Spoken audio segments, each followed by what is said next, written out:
Hey, this is Graval Baehr here. I got a special guest, Nate Flanagan, artist, painter. What's up, what's up? How you doing today? Pretty good, man, you? I'm good, I'm good.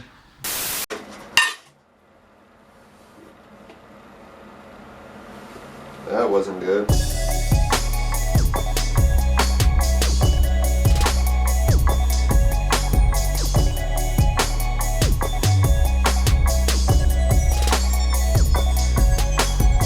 It's been a minute since I've seen you. I know, dude. It's been a minute since I've seen a couple people here. Yeah, it's crazy. Glad we could bring it back. What have you been up to the past, couple years?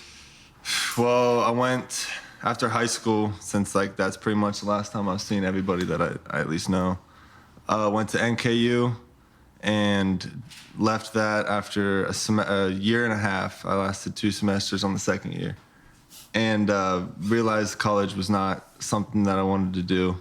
So I was at Kroger's. I've been at Kroger's for 6 years. I don't work there anymore.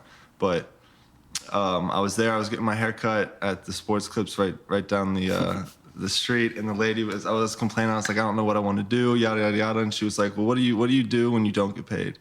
I was like, I draw. Like, I've been drawing since I can remember. I've always had like a sketchbook and a pencil. She's like, go to school for that. So I was like, all right, I'm gonna try it. So I went to the Art Institute. Yeah. That was a waste. I don't recommend the Art Institute for anybody, in all honesty. So I've kind of been doing it on my own, and I've just been, yeah. What was so bad about the Art Institute? It's a business. It's not, most schools are nonprofits. They're business. For-profit. Yeah. So they actually shut down enrollment at the one that I went to. Like, Damn. They let the kids that were still there, the last student there, like once he graduates, they're done. Wow. Yeah, and I met one professor there, Reed Radcliffe. He was, I mean, if you went to the Art Institute, like, you know him, and he was an artist. Like, he's what made me want to like really pursue it on my own. So he kind of like talked me out of school, in all honesty, saying like, didn't tell me to leave, but told me like, you can do it on your own if you have like the will. Yeah, so I mean, I've been trying, man. Yeah, you got the talent. I appreciate that. You brought a couple pieces in. Yeah. Yeah, these are all some of my smaller ones. I have some that are huge. Like I said, they're like 6 feet by 5 feet. And I've got a couple of like that are 4 feet by 3 feet. Like, they're huge. I just couldn't bring them. Yeah, I feel that. What kind of paint do you use? I use, personally, I use acrylic and oil. I like oil because that's what like that's like the Da Vinci days were oil. So I respect like the hell out of oils. But these are acrylics. I use acrylics a lot, especially on smaller ones. Like they just dry so much quicker. And you can go, because I paint in layers, like you can go layer over layer in a day. Oils, it takes like a week before you can like lay down another, because it's still wet, it sucks. But I try to keep, lately, and like right now especially, I'm trying to keep like an oil painting going while I can still use acrylics, because I have so much acrylic shit in my studio. Like, I can't let it go to waste. So I'll just, I'll keep like 2 or 3 acrylic paintings going, and then an oil painting going. So when the oil painting's dry, I just take a break from this and then keep yourself busy. Get to it, yeah. It's pretty dope. Where do you draw inspiration? Do you like listen to music or? Yeah, definitely listen to music. But my inspiration doesn't necessarily come from music. I listen to anything. Like, Led Zeppelin, especially in the studio, I put on real loud. Old hip hop, like Wu-Tang. I love Wu-Tang. No, I always have music. Like, I'll put jazz on and classical music, like, sometimes. But my inspiration comes from kind of like from everyday experiences and from just doing something that I like creating something that you can't Google image search.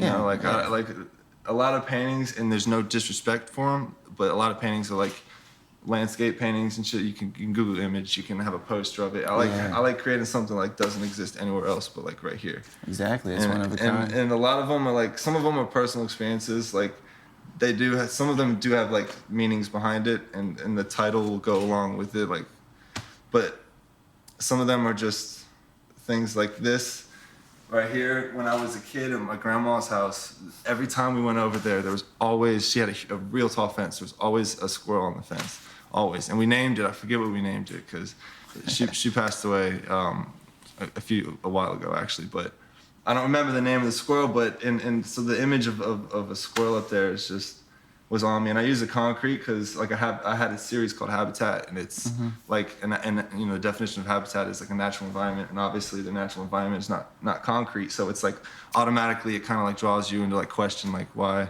you know, it just stands out because it's not something. And then you know the Habitat series, it's not a natural environment, so it'll get you kind of thinking about it, yeah. And some of the you can find meanings in some of them. So and you know I don't like to go straight out and just say, but you know. You can find your own meanings in them. Yeah, let people interpret it for themselves. Yeah, and I like animals a lot, obviously. I like painting animals more than I like painting figures and humans. So they say animals are every day better than humans. So, yeah. They're easier to look at, I find, and they're more colorful. Yeah, you can see people every day. When you're gonna see an elephant on a tightrope or yeah. See, there's stuff that you can't like Google image search. It's different, you know. It's pretty dope. Thank you.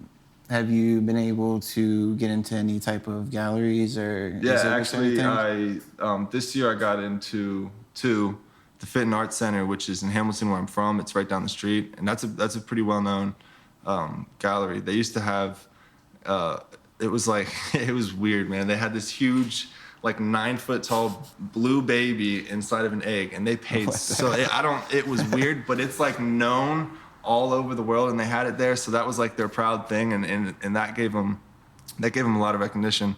But this piece right here actually was hung in there, and then I had another piece. It was too big to bring. That was hung up at the Middletown Art Center, and then last year I had another piece that was too big to bring, as well. Dope. So, yeah, congrats. That's pretty dope. Thank you, man. It's gotta feel good when you get the 2018. Hopefully, the goal is a solo show. I have enough, so I want a solo show in a gallery, not like you know in like the Middletown Art Center or the Fit and Art Center, something like that. That's the goal for me. I definitely think you could do it. I appreciate that, man. Yeah, definitely. I just gotta keep going, you know. You got anything else for 2018? Oh, definitely more painting. I want to have more oil paintings. I want to go bigger, and the only way for me to do that, my studio at home. Because it is a studio, it's a room, but it's just the walls aren't like this big, you know what I mean? The walls are in here. So I want to rent a studio. There's where I live, it's the Hamilton Lofts, or it's the Artist Lofts, or I forget what it's called, but it's literally walking distance, and it's right next door to the art store that I go to, where I get all my stuff from. It's called Renaissance Art Supplies, shout out. But no, it's right next door, and their ceilings are like this, so I can go like huge. So I want to have like mural size paintings. Yeah, that's definitely in the goals, and that will take like a year to do at least. So that's definitely something that I want to start and finish by the end of 2018. Dope. Is there like a website or a place people can go check you out? Right now, my website is in the works, so definitely that's in 2018. That's another thing, but that's going to be actually like really soon into 2018. But Nate Flanagan Paintings is the Facebook page that I have, and then my Instagram is Flan22art. But yeah, I take commissions through my Facebook page. That's where most of I actually just did my last commission of the year. I sold it yesterday. So that's where if you want to like reach out for commissions or whatever, Nate Flanagan Paintings is where to go to. And then once I have a website, I'll upload it onto the page and like have links and stuff for it. So well, we're definitely gonna keep up with you. Yeah. Thanks for coming out. Yeah, no problem, man. I appreciate it. I appreciate you having me out. Nate Flanagan, check him out. Thank you.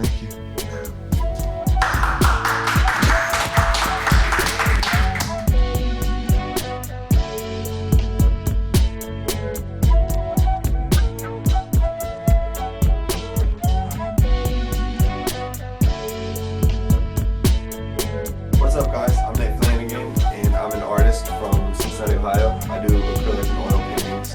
I'm new to this YouTube. I just got a camera for Christmas. And I've been wanting to make videos of tutorials, work in progresses, studio tours. I've been wanting to do that, so what better time to start than now? I've been in this studio